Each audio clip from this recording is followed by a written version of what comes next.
All right. Thanks for coming. I've been talking about Grace Outward for a little while now in our Sunday services, and we have 2 weeks left of that series. And so I appreciate y'all coming to hear a little bit more in depth what it's all about and what our plans are. I'm going to start with what we've been talking about in our services the last couple of weeks, and that's our mission statement. It says, we exist to share the love of God with our community and world, empowering people to become fully growing followers of Jesus Christ. That's what we're about. That's what guides us. And that's what we want to do with this building project. We want to use this as a tool to better be able to accomplish our mission. And we're gonna accomplish that mission either way. That's what guides us no matter what. But we feel like this building is a tool, an instrument that God can use for us to be able to do that in a more effective way. So with that in mind, I kind of want to give you, because I know not all of you have been with us from the very beginning, so I'm going to give you a kind of a history, an overview of where we have been as a church, particularly with our buildings. So in 1998, we were able to buy 227 North Beaton, which for those of you who grew up here know that used to be the K. Woolens department store, right? And so we bought that space, and that building cost somewhere around $80,000. Can you believe that? You're in real estate. That's kind of crazy. And then it cost us probably another $80,000 to renovate what we had at the time. And for us at the time, we were a real small kind of startup church plant. And that was a lot of money for us. It was a big commitment.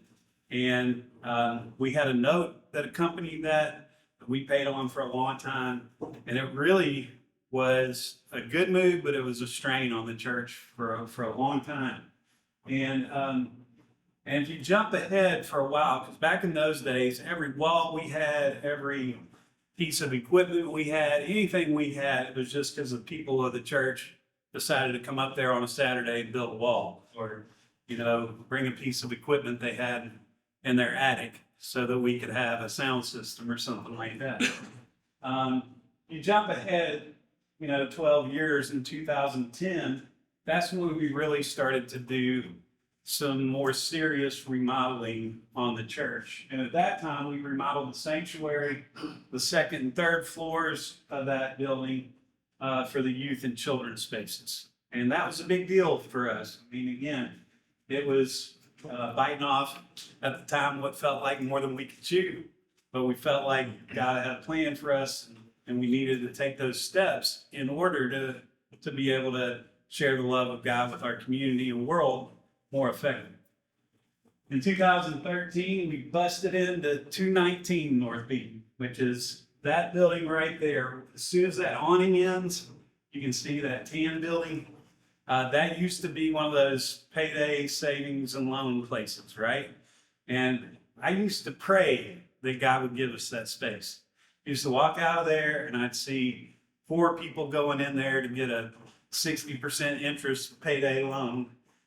Just to get by, and I just never did like it. And I thought, God, I pray that we would be able to get that space. Well, somebody in our church bought it, and they came walking in one day and handed me the deed and said, "This is the church's building." I said, "Wow!" I couldn't believe it.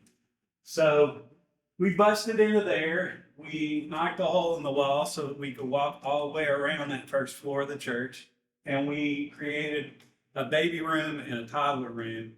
And that was such a huge deal for us because our children's spaces were scared. Okay. And when we acquired that space, it just made parents start to feel like, hey, this is kind of a legitimate environment where I can feel good placing my children. In 2015, we launched our first real capital campaign. We called it Next. And we began to work on the warehouse, which is the building next door to that, which also was donated to us. So we had 2 buildings now that were just given to us. And you're going to see that as a theme as we go along. So we began to work on the warehouse. And if you've ever been in that building, it's just a gem. It's a beautiful building. We use it a lot for our community. A lot of people meet in there. The Board of Realtors comes over there and has their meetings. We've had several people around town, around the community, use that space. So it's been a true benefit to us. We also host our Wednesday night meal out of there for family night, and several life groups meet in there. It's just been a great space for us. That's where our 8 a.m. worship service meets. So it's been really good.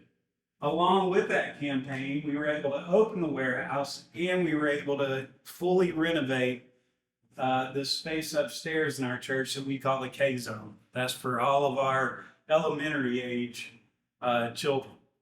And that's a big space, and that was a game changer for us. That at that time, when we were able to develop that space, we just saw young families start to pour in to the church. So it's been awesome and very helpful for us. And if you had seen that space before, it was scary. It was cobweb central. Every step you took, you thought you're going to fall through the floor. It was a danger to society. And so fixing it up and seeing it now is a blessing. And if you're in the worship service, you can hear the kids' feet scampering across that floor, and you can see the screens start to shake. Don't be annoyed by that. Just view that as a sign from God that there's life in our church, and it's just such a blessing that He gave us that space. 2017, we remodeled the first floor. We put a new carpet down there, put some new paint in. We were able to enlarge the sanctuary a little bit, move the sound booth, and remodel the kitchen and the bathrooms, which was a huge deal because Grace wasn't a very fun place to use the facilities. It was not very, very nice. And so when we were able to redo that, that became a really good thing for our church as well. 2019, we remodeled the third floor for the student ministry. We made a few changes to the second floor offices. We added bathrooms to the youth area, which we had never had. So that was a real big deal as well. And then in 2021, we remodeled 215 North Beacon, which is the building next to the warehouse, which was, you guessed it, donated to us. And we made that into a space that we call the Link. Our life groups use that a lot. It's been a really good, valuable space for us. Our Celebrate Recovery step studies meet in there. It's just been awesome.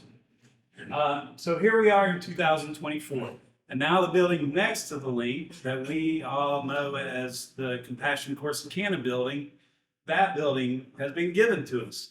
And so we have kind of taken on this philosophy of, look, if somebody's going to give you something to use for the church, that's God just telling you, hey, you need to steward this well and use this for the mission that I've given you. And so that's what we're trying to do here. Let me show you what all of that looked like as far as the actual footprint of the building. These are just kind of rough blueprints. This is 227 North Beacon that we got in 1998. Then we added that little area in the yellow. Then we added the warehouse. Then we added the Link, and now we've been given this space. So just amazing to see since 1998 the footprint of this place. And then God's given us such a unique space in the heart of downtown to do something really good in His name, to share His love with our community. Let me tell you a little bit about this building. In 2022, the Compassion Corsicana building was donated to Grace. Okay, they were still using it, but it was given over ownership to us. In 2022 and 23, Compassion used that building as a resource center, as a resale store, and then it became kind of a free resource center. They started to realize at that point that they couldn't really operate that as they would like. And we told them, hey, we're probably going to take possession of this building pretty soon. And it was a win-win for them. They said, okay, good. We need to kind of dissolve this, and it'll make way for y'all to be able to move in. In 2023, we began working with the elders and the staff to brainstorm about this and to see how best we could accomplish our mission with this space. And then in 2024, we hired an architecture and design firm, and the elders started working through a book called Canoeing the Mountains. That book is a church leadership book, and it talks about how Lewis and Clark started to explore the areas of the United States west of the Mississippi. They were river explorers, and they brought their canoes because they thought that's what they were going to face west of the Mississippi. Well, eventually they got to the mountains, and they realized we can't explore this space with canoes. This is like nothing we've ever seen. We're going to have to readjust and come up with a new plan. And they had to be flexible and think about that. And so the guy who wrote the book says that's what we're facing as a church in the West now. We are facing a situation, a terrain, a cultural landscape that we've never faced before. And we can't approach it with the same tools. We have to think outside of the box and creatively approach what it means to share God's love with our community. And that really got us thinking about some creative ways that we could use this space that maybe weren't the same old, philosophies that we had used in the past, but something different. In 2024, we met with the city, we met with community leaders, we met with fellow church leaders, we met with ministry leaders, we met with banks and financial advisors. We wanted to know exactly what we were looking at from a cost standpoint. We wanted to know what we were looking at from a ministry standpoint. We wanted to know, can we raise this money? And if we can't, do we need to take out loans? What do we need to do? And if we do need to do that, what would we qualify for? Well, we got qualified for up to $2 million, okay? But the more we talked about it, the more we thought, we don't want to get in debt. As a church, we don't have any debt. Our building is paid off. All of our assets are paid off. We haven't had debt for quite some time, and we like it that way. We don't want to get into debt. We don't want to hamstring this church just because we've been given a new space. So we decided, you know what, we're not going to go there, bro. We're going to try and raise these funds, and we're going to do this project as we can. If the money's there, we'll proceed. If it's not, we'll just keep doing our mission as stated, and we'll do it without that tool in place quite yet. So that's what we decided. And just so you know, if we ever did decide to get a loan, we would have to go before the church to get approval to do that. So we can't do that unilaterally. We have to have your approval.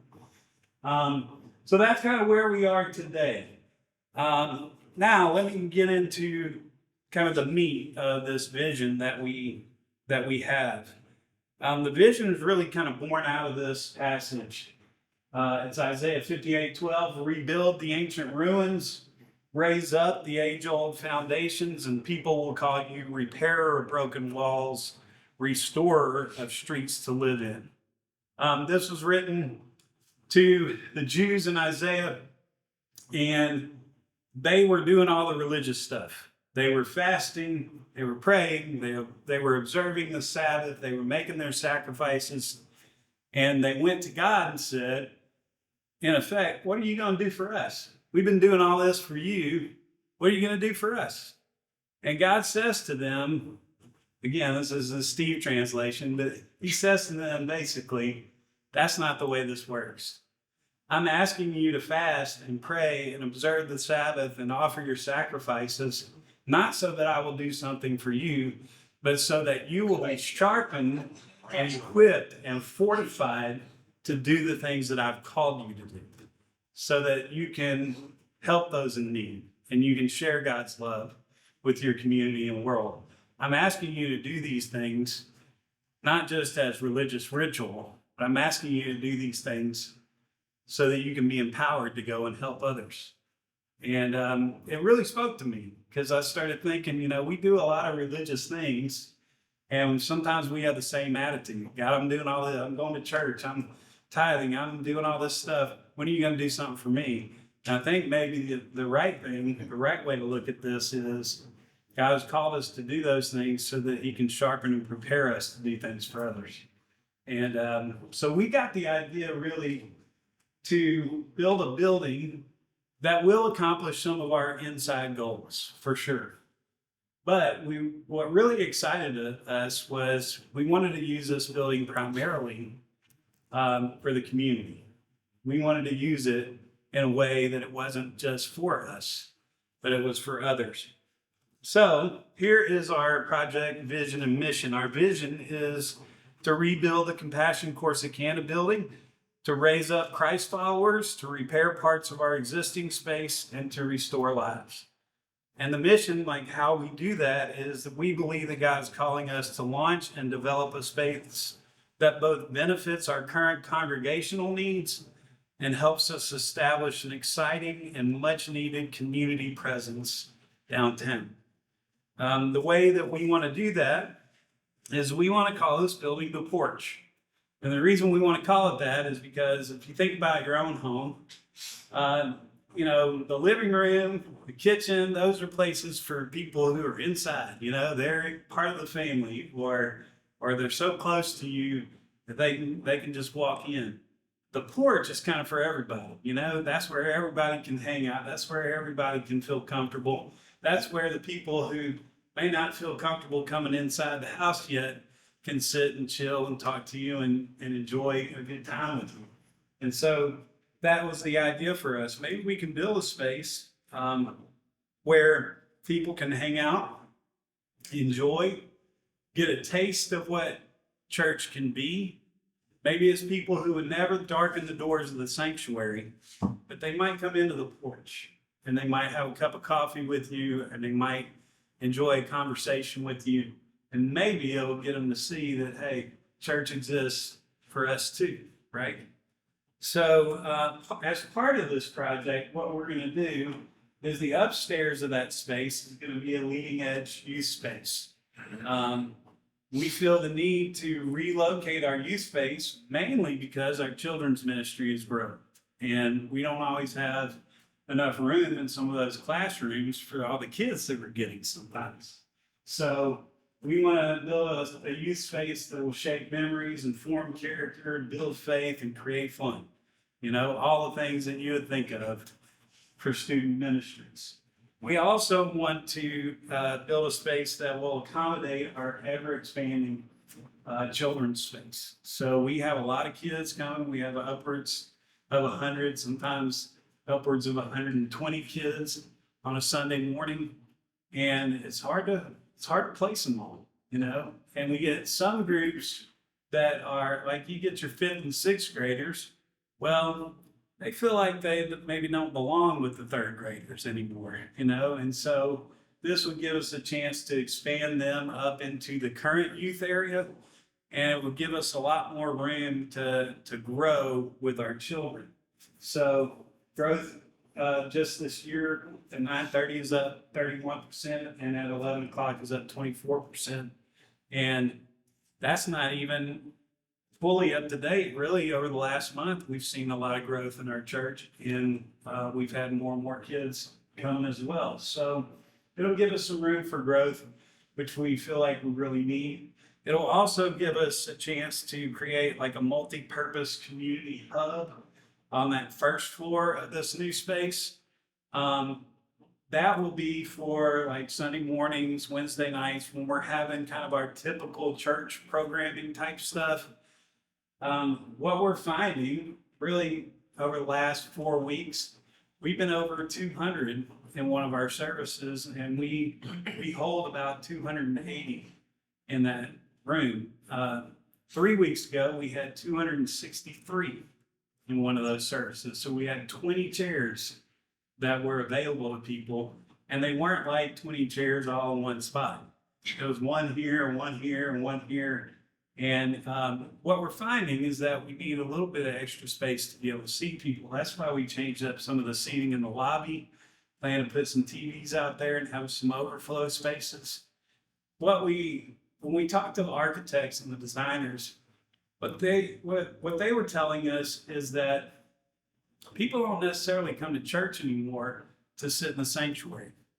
They come to church so that they can connect and have community and be with people who will be kind and loving toward them. And so, a lot of churches are going to a different format where they're not building all their space in the sanctuary. They're not just looking to fill that room up, but they're looking to have what they call seats on campus. And it reminded me of a quote I heard. It was that growth happens in circles, not in rows. And I think that's true. A lot of people grow whenever they're sitting around like we are tonight and have a conversation with each other. And this will provide us some space to be able to do that and to do it well. A friend of mine is at the Avenue Church in Waxahachie, and they built a space similar to this with just some extra seating on campus that's outside of the sanctuary. Tell me it's full every week. People go out there and they would rather sit in the comfortable, relaxed seating, watch the service on TV, maybe be able to have a little side conversation with somebody else, and then head back to what's going on in their week. And we think we would find that as well, that is what some people may be looking for. I know for me, we go to a big conference every year at a big old church, and once we get into that big room and it's packed out, I start to feel a little itchy, a little claustrophobic. And sometimes the staff knows this. I'm good for like one session in there, and then I break out and I go sit in the lobby and I watch it on TV, and I can spread out a little bit and have my laptop and take notes. And I think we'll find that some people are like me in that way. So I think that will be a helpful use of it. But the thing I'm really excited about is the outward initiatives. We'll have some flex space over there that we can open all during the week. Because everything we talked about so far happens for 4 hours on Sunday morning and for 2 hours on Wednesday night. That's 6 hours. What about the rest of the week, right? And that's really kind of the shame of the church, is that we have all this space, but we really only use it for about 6 hours a week. We are trying to do that differently here, but I think this space will be primarily designed with that in mind. We're right on this great space, right in downtown Corsicana, on the busiest street down here, the most walkable street down here. On Saturdays, there's always something going on down here. What if we were open and we had free restrooms people could use, and we had some things going on in that space, like they do the little mimosas at the market on Saturdays, What if we were able to open up like a pop-up boutique for some of our missions partners, where they could sell some things and raise money to support their endeavors into the world? What if we went to the Hope Center and said, hey, what if some of your moms could come down here on Saturday and get some supplies for their babies, and we had it set up like a little boutique. And those kinds of things will be open to us now in a new way that I think would be really non-threatening to people, but would open up a whole lot of possibilities. We also want to develop this space to be an emergency shelter. Every year, 2 or 3 times a year, we have a freeze, we have a flood, we have days where, where there's tornadoes that hit, or any number of different things. Sometimes our neighbors to the south have hurricanes, and they all flood up this way. So we want to build a space that's flexible enough that if we did have some sort of disastrous situation like that, we could accommodate a shelter in there. We could have it fortified with showers, with laundry facilities, and we could have a plan in place and a team of people within our church who would be willing to enact that plan. We have that big kitchen in the warehouse.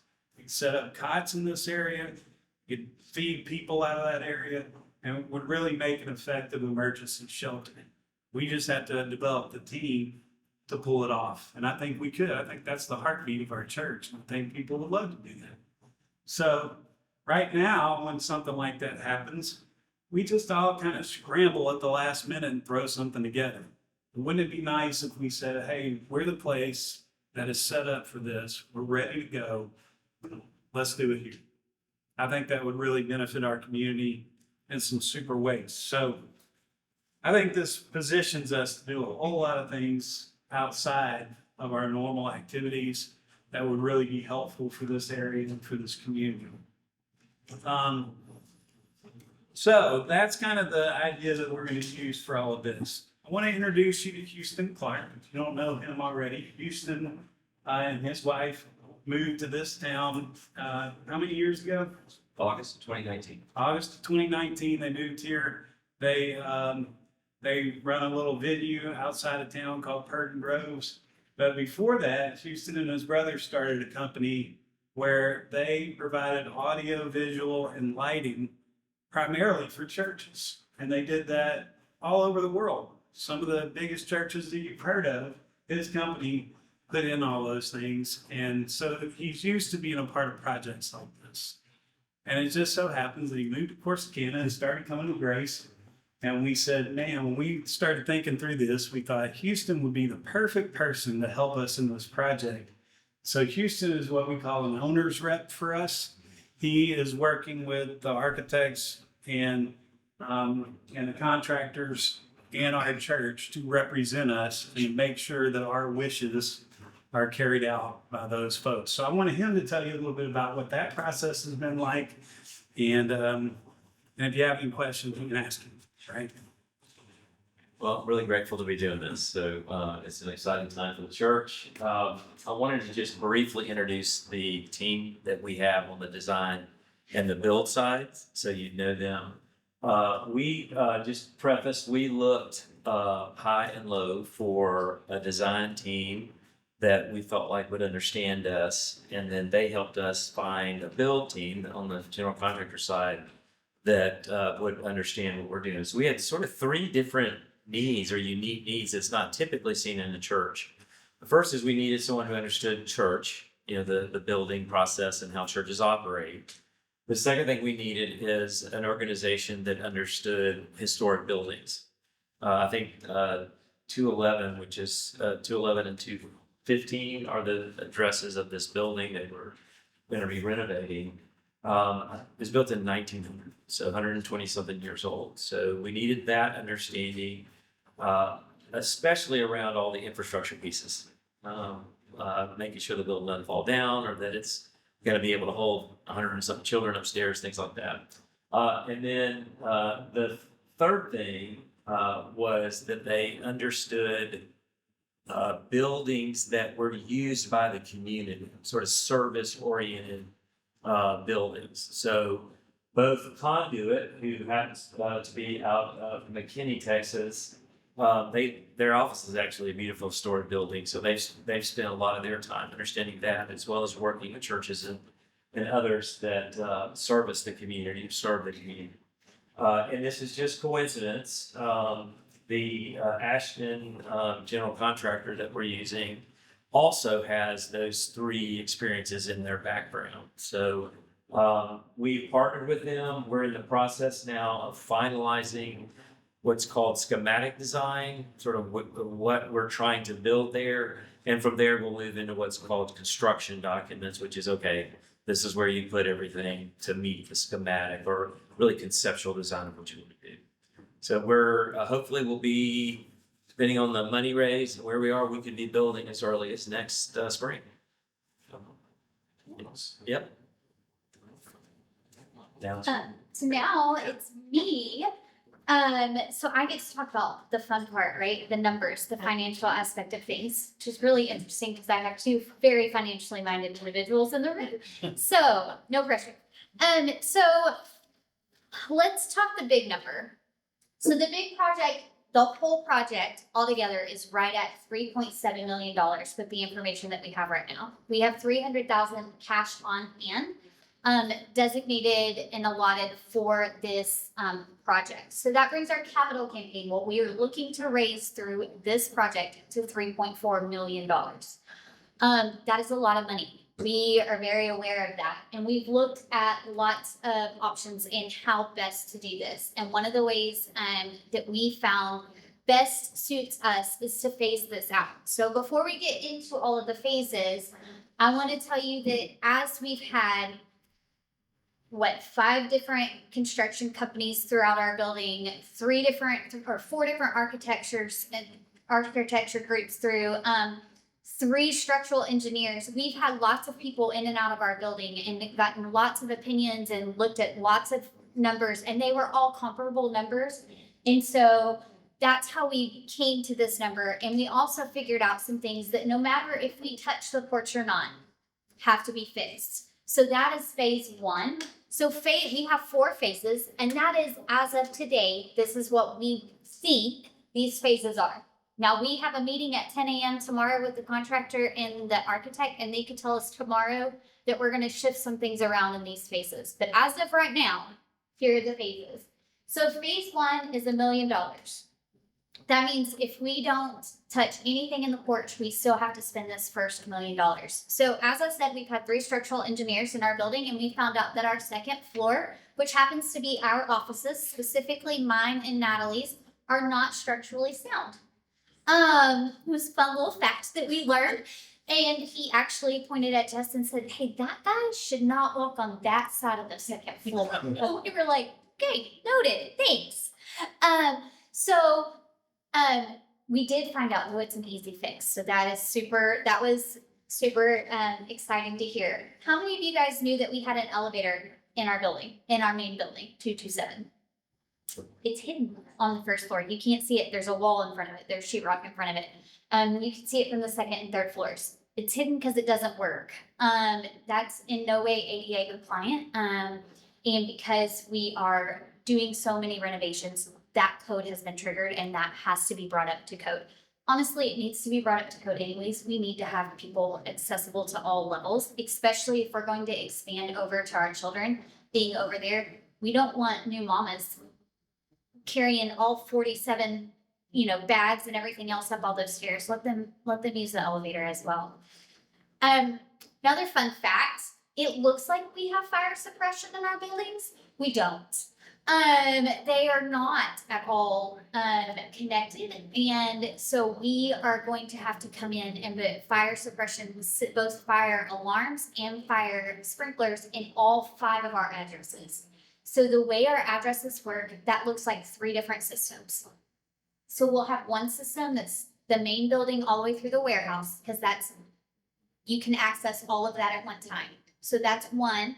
The link will be a second one, and then the porch will be a third one. So 3 risers, 3 alarm systems, 3 different sets of fire sprinklers. So again, that has to be fixed no matter what. Now, while we're working on all of that fun stuff, we will be doing demo and exploring in the porch. We discovered as we started exploring in the porch, it's actually dirt floor base. There's no foundation, there's no slab underneath it. And I was like, what? How does that, what? But actually it's really beneficial because plumbing will be way easier without having to drill through the slab. So that was super helpful. So the second phase is probably the most important phase, but it's also not the fun phase, right? It's all of the infrastructure. Surprisingly enough, there's asbestos in that building. I know you're all surprised by that, but there is asbestos in that building. So we have to abate that. And then we have to take care of the MEPs, the mechanical, the electrical, all of the plumbing, all of the infrastructure work has to go in there. We will be putting an elevator in there as well. And of course, there's some structural things, like the second floor is not connected to the outside walls. So we got to fix that before we put 100 students up there. So those kinds of things all happen in phase 2. And it's an expensive one because structural and all of those things are very expensive. Phase 3, we are hoping to finish out the second floor first, which I know sounds weird, but bear with us. So we are hoping to finish out that second floor, so then that way we can move the youth over there. So then in phase 4, we can expand the children's area and then finish out that first floor community hub and those kinds of things. We'll do the storefront and the windows with phase 2 as well. We are working closely with Beach Street as well as the Texas Historical Commission because we are a historical downtown and we are a historical landmark. And so we want to make sure that we're doing everything up to par. And so when we go before the city, everything's above par with them. So that's kind of our phases and the big picture on the money. And again, that's as of today. Some of that may move and change tomorrow, depending on what we find as we cut into walls and holes in the floor and things like that. Do you have any questions at this point before I turn it back over to Steve? Okay, you want to talk about commitment day and what that looks like? Yeah. Yeah, please keep in mind, I know this is a lot to take in, kind of drinking from a fire hose. So if you go home and think about these things and come up with questions, we want your input and we want to be as transparent with you as we can. We would be happy to show you the estimates that we have so you can look through them line by line and see all those things for yourself. We're asking for your support in this project, and we can't ask for that if we're not willing to have your input. So I just want you to know this is not some idea that we want to thrust upon you. We want you to have feedback and tell us what you really think. So I know that's hard to do sometimes in a group setting. If you want to talk to me about it privately, I'd be happy to go through all of that with you and tell you everything that I know. As far as commitment day is concerned, that's going to be September 29th. And our goal on that day is to raise $1.5 million. We want to be able to start this thing and get through that first phase and have a little bit left to be able to start the second phase as we start to take in collections for the long term. So the way we're asking you to give is on commitment day, we want you to consider giving a one-time gift, like a one-time donation. Hey, this is what we're going to give to go toward that $1.5 million goal. And then beyond that, this is what we're willing to consider giving on a monthly basis to help support the ongoing process as well. You know, we're not asking a lot. It's only $3.4 million, right? So if one of you would kindly just write us a check for that amount, this would be a lot easier. But we know that's not realistic, that everybody, everybody's coming from a different level. Some people will be able to give $25 or nothing. Some people will be able to just commit to pray for us, which is the most important thing. But this is just one of those things where we feel like we have a really unique opportunity to do something different, to do something great for our town, to do something that will be a tool to help us more effectively share the love of God with our community and world. And I think God uses that kind of thing. He's certainly used the rest of what's happened here for those purposes. And I think he can use this to benefit this community in a greater way. So we're excited to present you with this opportunity. I used to feel bad about this part. I used to get in front of people and think, I'm not going to ask for money because a lot of people think that's all the church does anyway. But then I started thinking about, like, we don't even pass the plate, right? So it's not a big part of what our public discourse is at Grace Community Church. It's not something I would ever want to put you under pressure for. And as I've told you the last couple of weeks in our sermons, really not asking you to give to a building. I'm asking you to give to a mission.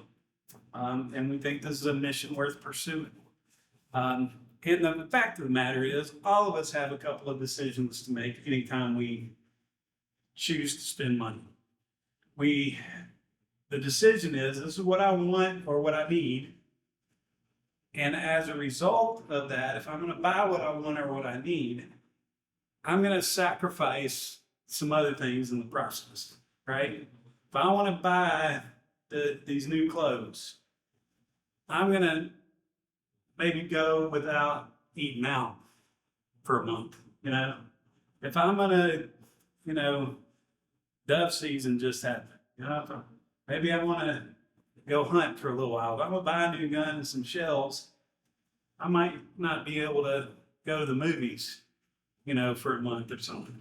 Things like that.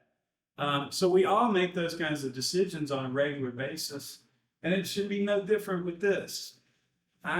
I want to help with this mission. And so get together, pray about it, decide what you think you want to do, what you can do. And that should require you to say, hey, we're willing to do this, but we're gonna have to sacrifice some of these things if we're gonna do it. And when it comes to the work of the church and the Lord, it's a lot more important than a lot of the other things that we spend our money on. So I don't feel bad about it anymore. You know, once you look at it in those terms, I really should be saying, you're welcome for giving you this opportunity to be a part of such a great mission, right? So that's our goal. We're going to be doing that, like I said, on the 29th. And there's a card in your folder that will allow you to kind of write, hey, this is our commitment for a one-time gift. This is our commitment for an ongoing gift. And this is the total of all of that. There's a little commitment card in your folder that says that. There's a whole bunch of information in your folder. There's a prayer card. There's a letter from me. There's a fact sheet that kind of gives you all kinds of information. Then on the back of that fact sheet, there are some testimonies of what this mission of Grace Community Church has meant to people. And then there's a feedback form that we would love for you to fill out and give us any feedback, any questions, and even write on there what you're willing to do as far as volunteerism to kind of help pull off some of these things. So make sure you check all that out. Look in there. And if you're missing any of those, let me know and we'll make sure we get those to you. Y'all ready to see some Don't say the plans? most important Not card. either. Okay. It's right there. It's just the most, this one doesn't say, That one. That's it. oh, it is? Yep. That's the one. Okay, It's just small. So, this one, Where do That's you it? write on? There's no, you supposed to write on it? yep. It's got a little spot. I'll go over with you afterwards. last, I don't know what it is. I don't see any place to write. Lee, you got a question? No, you might be about to hit on it. So we discussed it a little bit, you know, deal about, when all this is going on, is there kind of a plan to kind of allow or to kind of for sanctuary growth? We looked into that. And we decided to go, initially, that was our thought. Let's expand the sanctuary. Packed in there, let's do that. The more we looked at it, the more we realized, man, if we expand this and don't expand our children's area, and don't put a spot for our youth, then we're gonna be cramped either way, you know? We would rather make that space available first and then maybe in the future look to expand the sanctuary. So the way we're gonna try and do that is by putting some of those extra seats on campus and encouraging people to, hey, look, if it's too tight here and we're starting to overflow, let's utilize some of that extra space and still catch the worship service. And maybe you might like it a little better, you know? So we can't imagine some of us who grew up in church, why would you come to church and sit in the lobby and watch it on TV? But what we're finding is a lot of people like that. They would almost rather have that experience than to be in a big room, you know, kind of cramped together. So Although that's part of it. we were in Watermark in Dallas many years ago when they built the big campus there on 635. That was part of their deal they did then. And you know, you kind of walk through all this common area, you know, before you get into the sanctuary, and it's all, you know. Yeah, it's just beautiful. And it was pretty full every Sunday Yeah. for people, just, you know, and that's the way they do it. They had coffee out there available, all that stuff, very comfortable seating. You know, that's the kind of thing that we're finding out is that, and even a lot of sports venues are doing that now. They're not putting so many seats in the auditorium. I was just gonna say that, you know, we saw from an AV perspective, the spending that you would typically have in the worship space is gonna be the most money. But the amount of money that churches back probably even as early as the 2010s started spending a significant amount of more money in those open seated spaces. When you think about larger screens or even projectors and PAs that you could actually understand, it wasn't a just you happen to be sitting there and watching it. No, we anticipate you sitting here watching and listening. So that's You been can actually hear. yeah, you can actually, it's not a TV speaker is actually a speaker dedicated to And living here. the architect explained to us that pre-COVID, they had a formula of one for every one seat outside of the sanctuary. It was for 15 seats inside the sanctuary. So 15 seats they built inside, they put one somewhere else on campus. Post-COVID, they're doing a 1-to-1 ratio now. Yeah. And so ours is not 1-to-1, but that's why we decided to look into that.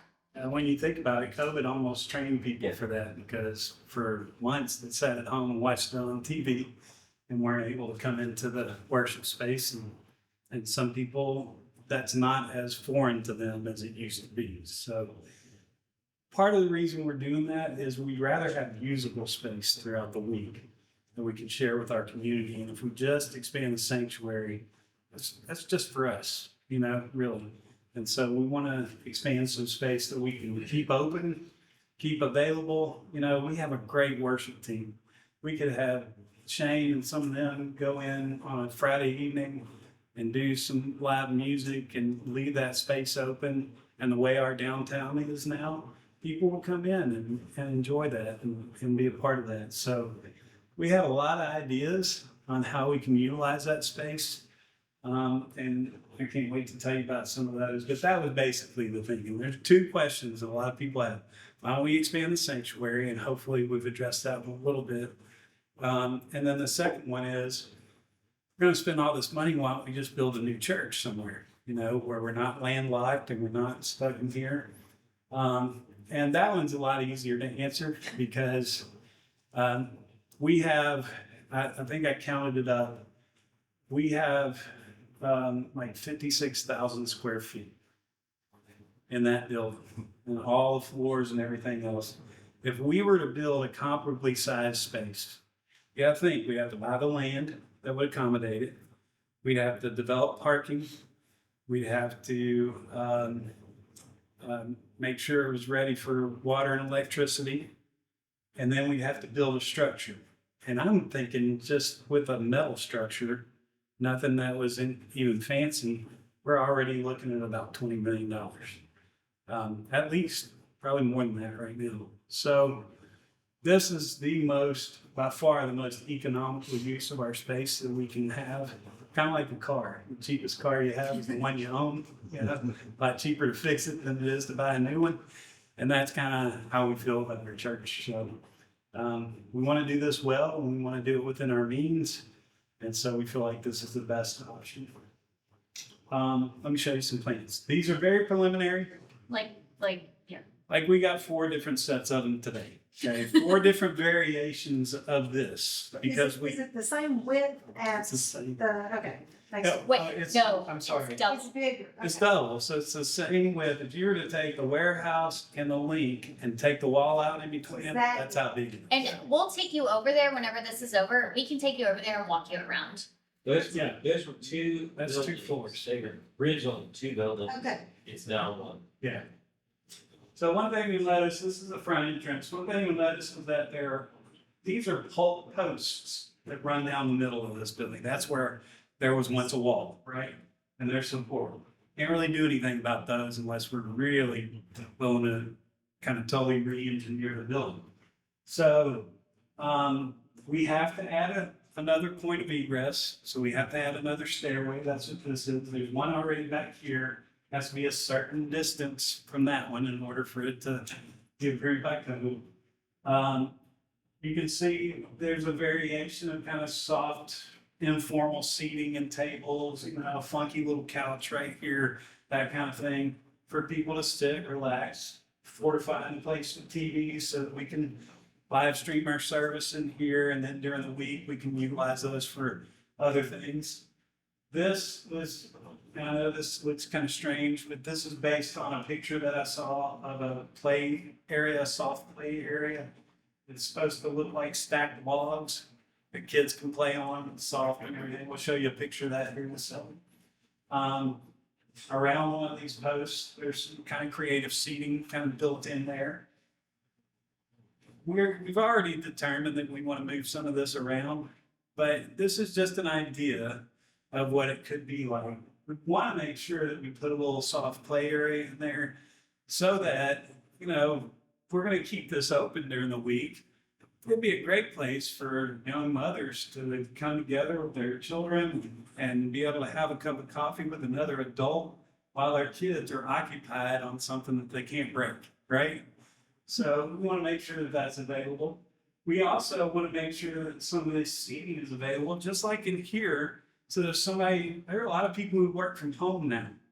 And we want them to have the opportunity to come in, break out their laptop, put their headphones in, and have free Wi-Fi.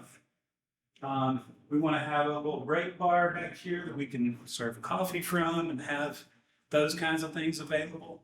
We had 2 coffee shop owners in our church. We can talk to them about providing the coffee over there and help them with that. We can put their names up on there, provided by Anita's or provided by Timbers. And people, you know, it's a win-win for a lot of people. They are interested in being involved in that kind of ministry anyway, and it gives them that opportunity. The bathrooms back here, they're fortified with showers. They're so big because that's what code requires. This is like a little vestibule area.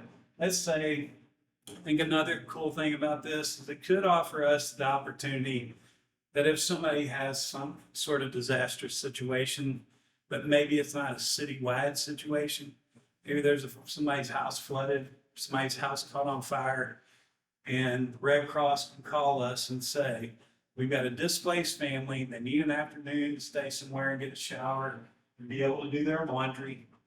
And we could say, send them through the alley to the back here, we'll let them in, they can have their privacy and chill out, and it doesn't disturb anything else that's going on out here. So it just gives us a chance to take those kinds of things on a case-by-case basis. So that is basically the idea of this area. And we want to make it flexible.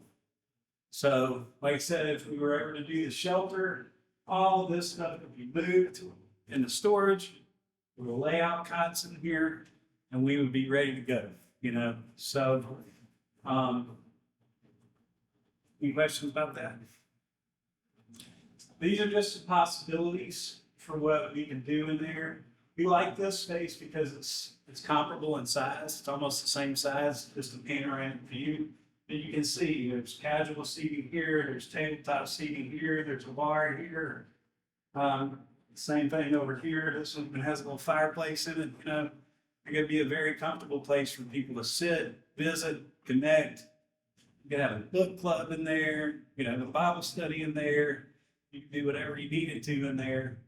And kids could still be playing around and things like that. And you know, it almost have that restaurant type feel. We thought this was cool. It's a stairway on one side and then some white bench seating on the other. We imagined some little nooks like that all around this place so that people could spread out and utilize it. There's a little stack of logs play area. So I like that one a lot. Just gotta watch out for that kid that gets up here and Superman flies off.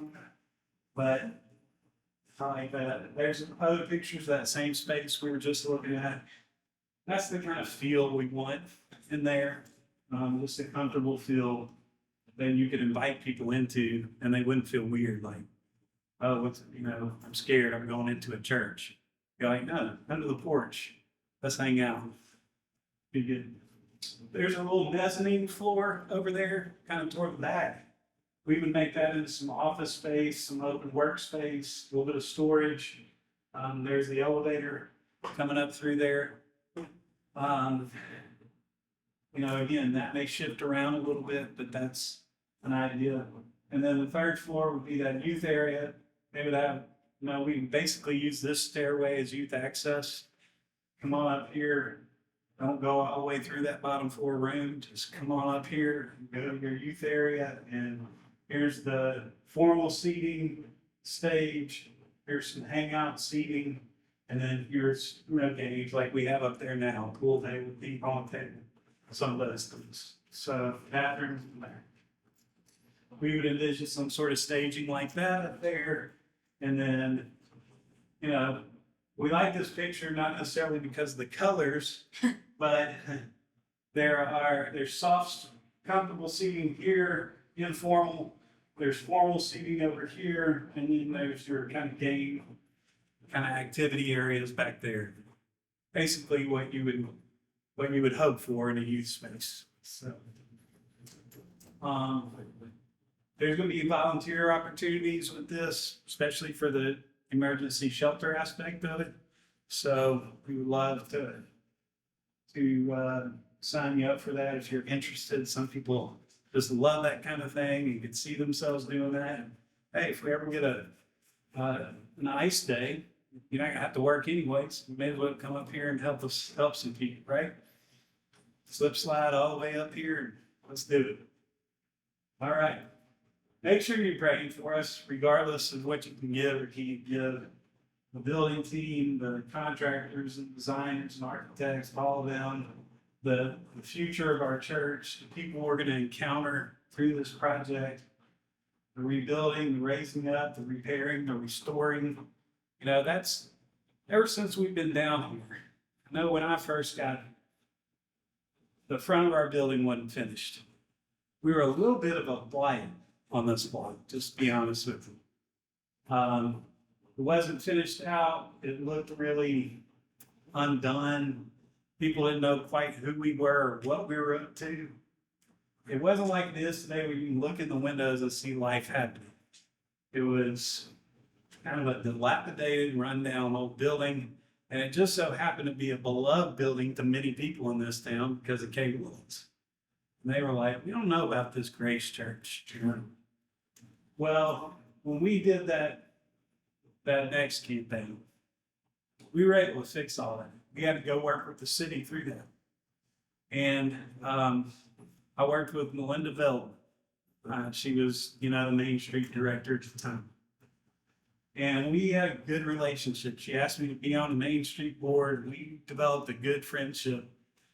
And we worked through a lot of those things. Put all new windows in the upper floors. We really developed the front of that space. And we did it without being adversarial with the city. We just wanted to be, advocates for the city, not adversaries. And I saw her not too long ago. I shared this on Sunday, but I saw her not too long ago, and she was like, y'all really did it. Really, y'all can't believe y'all were able to make that into what you made it into. And now it's a benefit to our city, and everything that you've touched down there looks great. And, we weren't real happy with y'all being down there early on, but we love it now. And that was great to hear. And that's our heartbeat for this city. We want to be a benefit to the city. We want to be an advocate for the city and not an adversary. So we feel like this will really help us be able to do that in an exciting, kind of fresh way. And we're just praying that God will use it. We don't have all the answers of where this could go, and that's kind of the beauty of it, It's flexible enough to go a whole bunch of different directions. And I love it because I think we're canoeing the mountains, and so we have to have that going forward. But we would appreciate the prayers for sure. Any questions? That's pretty much the end of this deal. So show them that last one. That's what your card looks like. All right. There is a line there. That's what your card looks like. One-time donation. I committed to a one-time donation of, put that in there. In addition, I pledge to give blank over the next 3 years. We're thinking 3 years is probably a good goal. But who knows? It could extend, but that's what we're asking for. And then add those two together and we've got your total. And then, of course, commit to pray for us as we go through this. You did the next campaign, what was the goal there? $350,000. What was your response to it? The outcome was $1 million. So it was pretty awesome to see. Now the funny thing about Next is we did a 3-year campaign and people just kept giving to them. We still get checks for Still Next. get monthly checks So, for Next. You'll excuse us if we're not telling them that campaign is over. It's been a great help. Well, we got something. Keep on coming. It's next. Then you got $300,000.